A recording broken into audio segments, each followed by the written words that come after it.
Thank you, Jessica. Good morning, everyone. Good morning. Thank you. Okay, I just want to make sure you're out there. My vision isn't as great. No, it is. I can see you, but I just want to make sure we're engaged. I'm going to spend some time with you talking about TOD and equity. And we're not talking about necessarily financial equity, but we're talking about social equity. And how does that weave its way into the planning process relative to TOD? I was really intrigued by the presentation this morning, the part that I caught, but I've also done a lot of reading about all aboard Florida. We certainly have had experience with our Tri-Rail and also the future of the FEC corridor. So there are a lot of opportunities still left relative to planning and envision an inclusive TOD process. And that's what I want to focus on today in my presentation. I'm going to start out with some definitions and some context of TOD.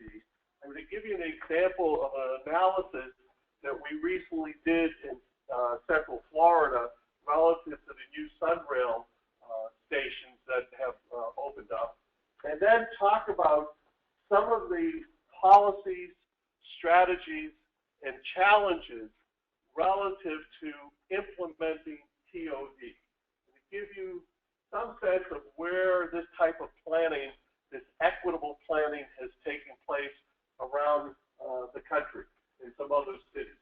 And I'll certainly open it up to questions and discussions as well. And hopefully as a working group, we can continue to look at this issue relative to South Florida. So what's equitable TOD? Equity is fair and just inclusion.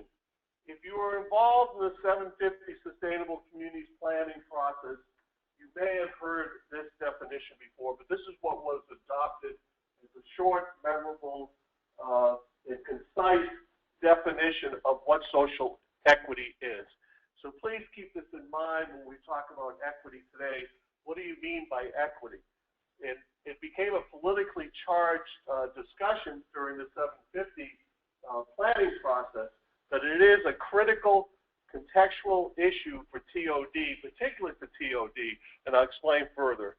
Equitable TOD is the precept that investments in and along public transportation corridors should benefit everyone in the adjoining community. Get into definitions about adjoining and how do we look at adjoining communities. The goal is to improve access to quality housing, jobs, education, and support services, especially for low, moderate income families, as well as minorities who live in segregated communities. And there is a greater context to this that was recently announced as well that further enhances this goal of equitable TOD.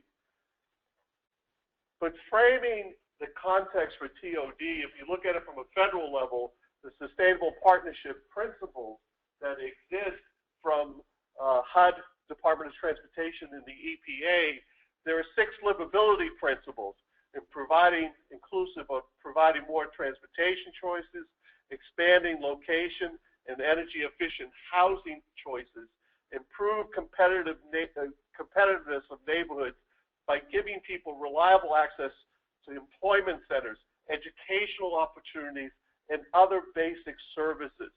So these are some key issues that are related to equitable TOD. It is part of a federal policy framework. Let me add here as well that the recent addition by HUD, and many of you may have seen this, let me step back to another step. How many have heard the Supreme Court decision recently about fair housing that was announced maybe 4 or 6 weeks ago? 4 or 6 weeks ago.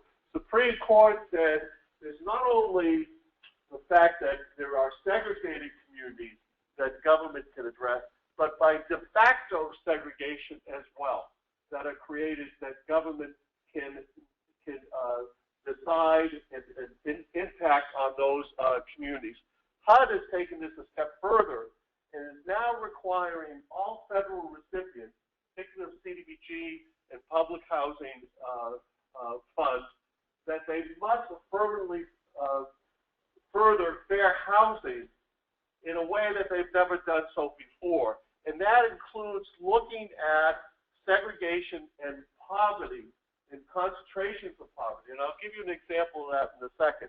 But between the Supreme Court decision and the new federal regulation, this notion of addressing poverty and segregation provides us with a key context, as well as some of these ability and sustainability principles that have already been adopted. We look on return on equity in terms of social equity. We look at public-private partnerships are critical, and they create economically sound TOD projects. So the role of the public sector is going to be key, will always be key in TOD, both from a regulatory perspective as well as an incentives perspective and from a development perspective. Incentives encourage employers to locate along transit, and these public incentives are key also for housing as well. Private investors see the long-term value of economic benefits in TOD. Obviously, the previous presentation is a clear indication of that. Low-income residents can access via workforce training and good jobs. So transportation is such a key linkage to all of these elements in terms of economic development and housing. Low and middle skill jobs are available, and TOD projects include affordable units. And I appreciate the question that was asked relative to affordability of our previous speaker. And that is a public discussion. We heard from a private developer, but there's a public discussion about affordable for whom. And I appreciate his frankness and his direct response that his price point, and it was doing the quick math, was accurate, that those units would be affordable to the workforce that earns, and I thought 60 was a little on the low side. My calculations was $75,000 and up. At $2,800 a month, trust me, you're earning well over six figures for it to be affordable to you. 30% of your income, no more than 30% of your income should go to housing. So at $2,800 a month, I would argue that that is a six-figure income. With our median income in the region, from Palm Beach to Miami-Dade, around the 60,000 range, give or take a few thousand, depending on which section of the counties that you live in. So Equitable TOD, communities develop a unified platform, as I said, for economic, community, transit, and workforce development. We break down the silos. In Equitable TOD, we must break down the silos. I know we have folks that are here that are transportation planners, land use planners, and certainly housing and economic development representation as well. Those silos are broken down in the process and work together to achieve equitable communities. There's a clear alignment of private, nonprofit, and public sectors, and getting to and from work be less challenging for low-income residents. Let me give you a quick example of some work that we did for the East Central Florida Regional Planning Council. It was part of the Sustainable Communities Grant, and we completed a fair housing and equity assessment, similar to the FHEA that we completed for 750 as well. These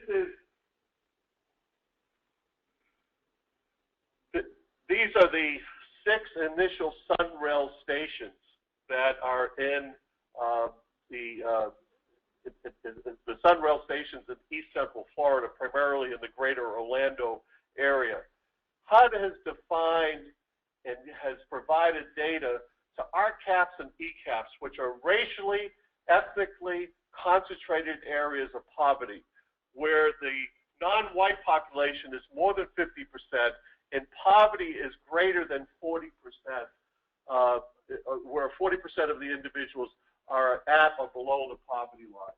The combination of segregation and poverty. Within the 6-county region of the East Central Florida Regional Planning Council, there are 15 RCAPs and ECAPs. Our focus was trying to understand what's going on around the station areas. You can see some outliers along the coast that are RCAPs and ECAPs as well. When we drill down and look at the station areas, the 6 stations that are there and that you may recognize for those of you familiar, you can see the proximity of these RCAPs and ECAPs to the stations. And proximity, and I know we have a tendency to talk about TOD as a half mile within the station. I'm good with that. However, when we talk about connectivity to these rail stations, which is so critical to access to employment centers, you begin to look at it within a 1 mile, 2 mile, and 3 mile range. The connectivity from these RCAPs and ECAPs is critical. We argue further, or we would discuss further, both within the Planning Council and also in other TOD discussion, is that also the development that takes place in non-RCAPs and ECAPs, moderate areas in terms of economic stability, that the future development, particularly within that half-mile range, is the greatest concern of Equitable TOD advocates. What do I mean by that? The greatest concern is that if you look at the history of investment of public transit in this country, the greatest beneficiary is who? Who's the greatest beneficiary of public transportation? Relative to rail.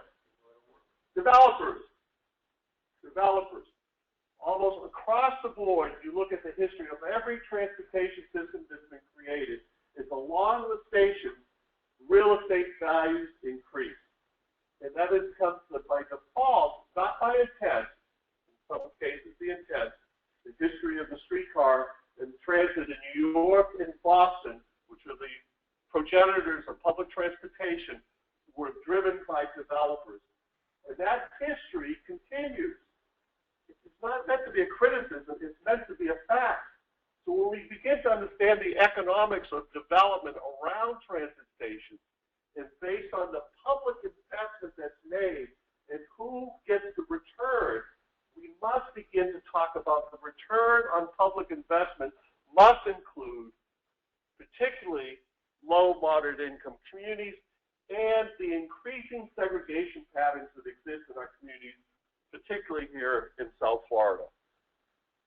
Just to take it one step further, one of the things that we did in the Sunrail Station area is that we began to look at, we went beyond just the segregation and poverty.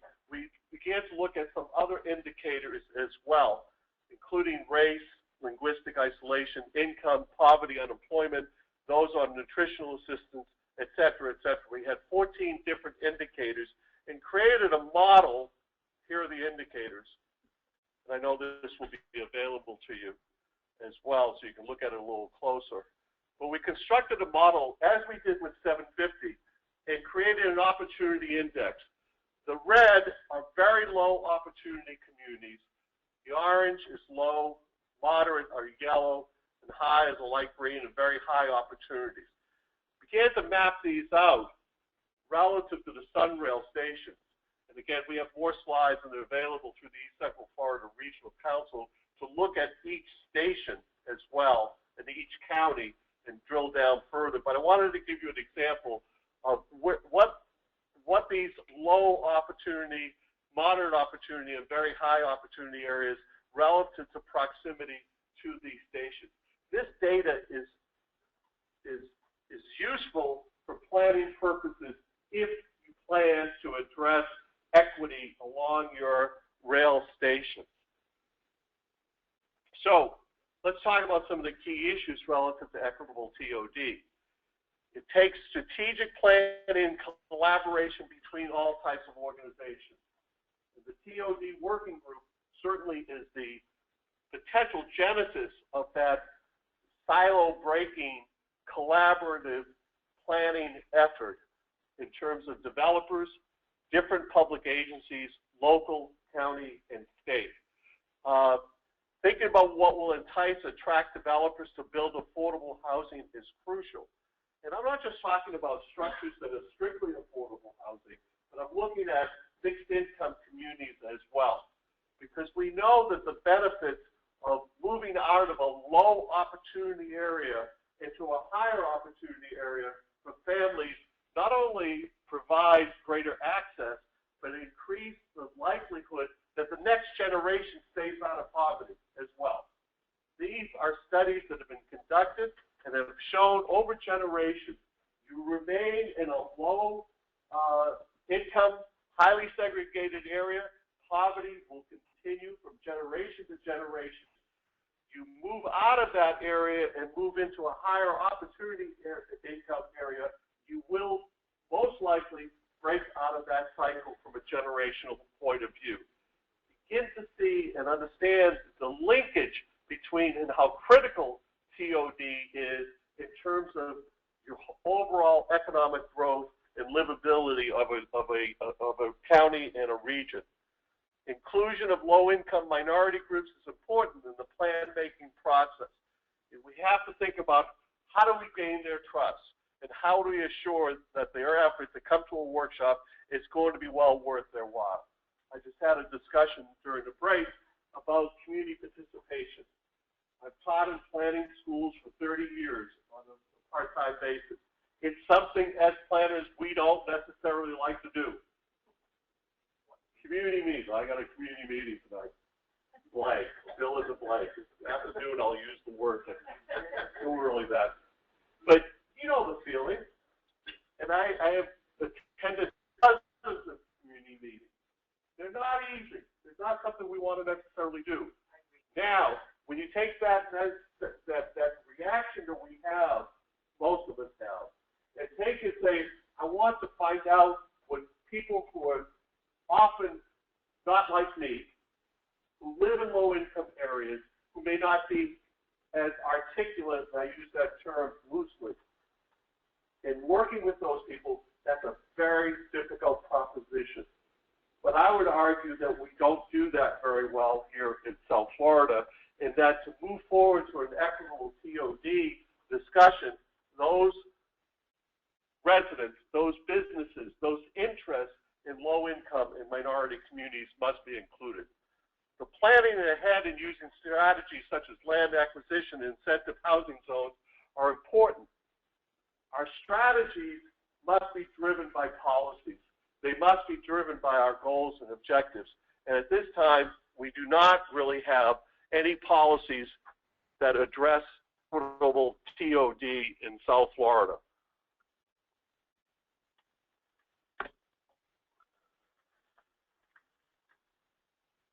Some of the challenges, new rail systems pose both an opportunity and a threat for social equity in the region.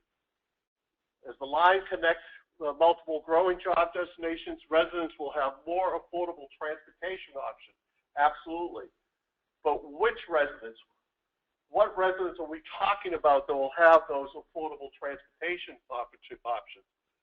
And again, to base it on just a simple example that was presented this morning, the ones that are going to have the affordable transportation options based on the price points of those particular developments will be people earning $75,000 and above. Absolutely, that's great. But again, that falls into the history of public investment in transportation. The beneficiaries are real estate developers who gain that appreciation, particularly in the marketplace, that's going to address a higher income demographic than a lower income demographic. Established neighborhoods will not stay affordable for long in the absence of institutional action. That ripple effect from those stations will begin to move into, potentially will begin to influence what's happening in lower income communities, and the potential displacement is there as well. Some policies. Incorporate affordable housing into existing or planned neighborhoods, particularly around stations. Promote development strategies that offer long-term affordability and a range of housing choices available to all income levels. Prevent the displacement of marginalized populations who wish to remain in transit-oriented neighborhoods. Provide incentives for affordable housing in urban centers and along transit-served corridors. And when evaluating housing needs, consider both housing and transportation costs as determinants, so that when housing and transportation costs exceed 45% of monthly income, a household is considered cost-burden. We, as housing silos, and those of us in the housing silos, we're always looking at 30% of income is defined by the federal government as affordable. The new index, particularly as it relates to TOD, is that you should not be spending more than 15% of your annual income on transportation. So you combine the two, 30 and 15, is to say is 45%. South Florida leads the country in the number or the percentage of its residents that exceed more than 45% of their income in terms of housing and transportation costs. We are the most expensive place in the country to live relative to this housing and transportation index. So the next time your friends and your cousins and your family call you from San Francisco and New York and Boston and complain about their costs, just think about what their transportation costs are. I'm now spending a great deal of time in Boston. I have a unit there, a small apartment, and I think about, my God, what I'm paying for this apartment, but I do not have a car in Boston. I use an incredibly efficient public transportation system that is much less expensive, and my transportation costs are extremely low, which in turn wind up subsidizing my housing costs as well. Strategies to implement policies. TOD provides an opportunity not only for greater public transit use, reduced traffic congestion, and pedestrian-friendly communities, but an opportunity for equitable development as well. Creating affordable housing in TODs can give lower-income families an opportunity to significantly lower their transportation and living costs, as well as giving them greater access to job opportunities in the area. I heard a professor recently who was giving a talk to an alumni group on poverty and income inequality. And he said, somebody asked him, what can we do about it? He said, reduce housing costs. Reduce housing costs. If you reduce housing costs, you will address poverty in a great way in this country. I would extend that, reduce housing and transportation costs, you will reduce poverty in South Florida. There's no doubt about it. It's more money that people will have for education, for support services, for health care, for healthier foods, and healthier outcomes. So the challenges, developing equitable motives and outcomes is a challenge when a TOD comes to play. Whether the challenge is from development or from elected officials who are concerned about who lives where in the community, developing and preserving affordable housing and transit-serving communities is a difficult task, without a doubt, especially privately owned affordable housing. Preserving that is a challenge. Creating small business opportunities or improving small business access in transit-served job centers with strong concentration of unemployment poverty is an accomplishment sought after by many cities. Funding for affordable housing is difficult. It's a scattered approach in terms of where does the money come from for affordable housing. I'll talk about that in a second. Affordable development in a rail corridor requires collaboration, which we talked about. Sites often require land assembly and rezoning, which lands to a lengthy acquisition and permitting process, which can increase costs. Olive Board of Florida and FEC, needless to say, has the resources, the time, the patient capital over years to do that land assembly. But I'm pretty sure they will tell you it was not an easy process. But imagine smaller organizations or developers or nonprofit organizations trying to do essentially what Olive Board Florida does. Community outreach and education can be helpful, but it's also consuming and costly. The more time we spend doing public participation, the lengthier the process exists. We talked about assembly land is expensive. Some of the lessons learned: equitable mixed TODs are not automatically produced by the market. This is not going to happen when the market is going to respond. The market is going to respond to TOD in the highest use possible, in the highest rate of return possible. It is not the market's necessarily responsibility to produce social impact or community benefits. That's the public sector's role, and we have to decide locally, county and state level, regional level, how do we want to handle those outcomes. It takes planning and community engagement, and maintaining affordability is a real challenge in most communities that have undertaken this. So let me take you through, and I'll close and we'll open up for discussion. Here are some examples of some strategies that I think are useful, particularly for South Florida, to look at. TOD Land Acquisition Fund. It helps to attract reinvestment in TOD areas by offsetting development costs. It's a tool that aims to secure property in a transit corridor before a significant increase in price occurs. In Sunrail, pun intended, the train already left the station. Prices had already gone up. Particularly here in South Florida, I would argue that's probably the case as well. All right?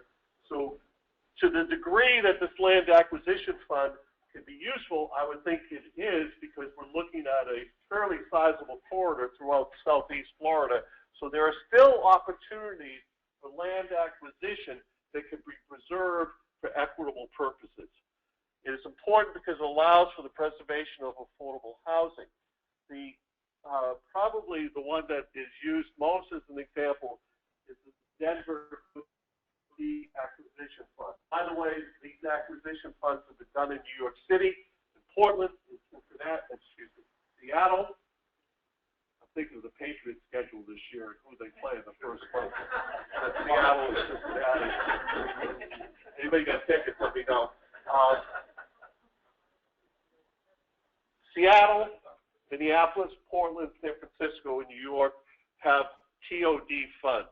They support creation and preservation over 600 affordable housing units through strategic property acquisition in both current and future transit corridors.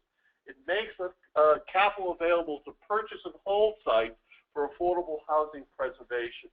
I know of one situation in Denver where a planned transit station that there was a 150-unit privately owned apartment building which had been disinvested, had all low-income residents, and the units were in pretty terrible condition. The developer, the owner, wanted to sell based on the speculation about the land development that was going to take place next to that transit station. The acquisition fund bought the building from that owner, and in turn worked with a nonprofit developer and provides financing for the pre-development costs, and work with a nonprofit developer to create a mixed-income, totally rehabilitated housing development project that included a child care center, so folks could live there and use the transit for the purposes of their job, at the same time have a child care center on site. It makes capital available to purchase and hold sites, as I mentioned. The TOD funds allows the purchase of sites within 1/2 mile of fixed rail transit stations. I would argue that this week the 1/2 mile is too limited, particularly here in South Florida, but that's digging into some details as we go through a planning process. It makes the possible for families with wealth with access to employment and educational opportunities. Another strategy that's particularly used in the Midwest are land banks and land banking. And this process is purchasing fragmented and small lots and assembling these properties for future redevelopment purposes. Land banks can be public authorities, or they can be nonprofit corporations who acquire, hold, manage, and develop tax foreclosed property, or properties that are owned by absentee owners and may be interested in selling. Another area is incentive housing zones and incentive-based zoning. Incentive-based zoning rewards developers for meeting affordable housing objectives with density bonuses or floor area bonuses. Incentive zoning is something that we've discussed in Southeast Florida for over 10 years. In Broward County, there is a two communities passed incentive zoning. There's Coral Springs and Davie. There was a moratorium during the recession. I think they're revisiting that. I also understand that Jupiter recently passed incentive zoning for affordable housing purposes, as well as a linkage fee that any new commercial development would pay into an affordable housing trust fund. And Jupiter is the first community that's using both strategies to address affordable housing in their community. There are voluntary incentive and inclusionary zoning requirements that exist. But in San Francisco, they have local governments and transit-oriented operators who've created a housing incentive program which provides funds for improvements in transportation if the net density meets a certain requirement of 30 units per acre. I think one of the underutilized resources that we have here in Southeast Florida that should be more actively involved in equitable transit-oriented development are CRAs. As you know, tax increment financing is the way they generate revenue for redevelopment purposes, and often CRAs are located, or I should say TODs are located within CRAs. In California, CRAs had a mandate that 20% of all new units in CRAs in California had to be used for funding affordable housing. In Florida, our statutes require that CRAs address affordable housing, but often that's something that is relatively vague responsibility, and many CRAs have a mission of really increasing property values as their #1 goal versus necessarily addressing affordable housing. But it's a tremendous resource in a collaborative planning process that the CRA should be included in the discussion. Community land trusts are another vehicle that is being used in TODs across the country. They're nonprofit organizations. They create affordable housing in perpetuity. They own the land. The improvement that's built on the land is owned by the owner. They take the land cost out, so the owner now owns just the improvement, therefore reducing their housing costs. It's a cross between renting and home ownership. The owner, if they sell it, must sell to another affordable buyer, another affordable home buyer. It's an excellent model for renters to step up to home ownership. As you look at the typology of stations, whether it's in East Central Florida or here in South Florida, not all of them are going to look like downtown Miami, which we saw in the pictures. You're not going to get that type of density in many of the communities where potential transit stations will be located in the future. So community land trust for low density areas is an excellent tool that should be part of the mix in terms of addressing equitable TOD. Before I close with the recommendation, let me also mention that the key funding sources for development, TOD development for developers, are tax credit programs in the federal government that include low-income housing tax credits, which create affordable housing for those earning less than 60% of the area median income, as well as new market tax credits. The new market tax credits, over $43 billion has been invested in urban and rural low moderate income communities over the last 13 years for mixed-use development. And there's a special focus on TOD with new market tax credits. The subsidy is not as great as low-income housing tax credits, but it is a very effective tool. We've had about 40 new market tax credit transactions in the state of Florida, probably below the national, it's been an underutilized program in the state of Florida relative to our size need and demand, and certainly is a great resource that we should be looking at. Finally, communities that have community development block grant funds can use Section 108 funds, which means they can borrow up to 5 years of their allocation and use that as a financing source for development purposes, for mixed-use development, for housing, etc. And that certainly is another tool that can be used for equitable TOD development. So, moving forward, we are not addressing this in Southeast Florida right now.